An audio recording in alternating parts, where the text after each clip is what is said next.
Sa ibang balita, inaapura na ng Land Transportation Office ang pamamahagi ng mga plaka ng sasakyan alinsunod sa ultimatum ni Pangulong Marcos Jr. Sa Calabarzon, mahigit 800,000 ang backlog sa plaka ng mga motorsiklo at kasama sa mga apektado ay mga tricycle driver na taon na ang binibilang para makuha ang kanilang plaka. Ang balitang A to Z ni Kim Salinas. Taong 2015 pa dapat nakuha ni Mang Erwin ng plaka ng kanyang tricycle pero dahil sa backlog sa Land Transportation Office, ngayon lamang niya ito nakuha. Pasalamat kami ngayon sa LTO kasi mas mabilis ngayon ang proseso ng plaka sa mga bagong kuha ngayon nakukuha agad ang plaka. Puspusan ngayon ang distribution ng LTO Region 4A ng mga plaka alinsunod sa utos ni Pangulong Bongbong Marcos. Nasa 857,000 ang backlog ng motorcycle plates sa Calabarzon mula taong 2017 pababa.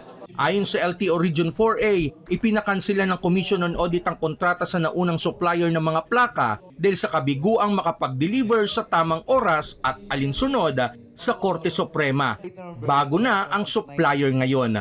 Sa ngayon, inuuna sa distribution ang mga plaka ng mga tricycle na may prangkisa. Nandito po tayo ngayon sa City of Antipolo at humingi po tayo ng tulong sa local government unit and provincial government para po sa distribution ng plaka. Ang total po na plaka na na-release na po natin as of today ay 2,091 plates. Marami na pong mga sirang motor na wala pa pong nabigay na plaka. Pero ngayon po, napakaganda. So meron po tayong distribution ng ating mga plate. Isinabay naman kanina ng PDEA ang surprise drug testing sa mga TODA drivers na kumukuha ng kanilang mga plate numbers. Target po nating makapag-test ng at least 70 drivers.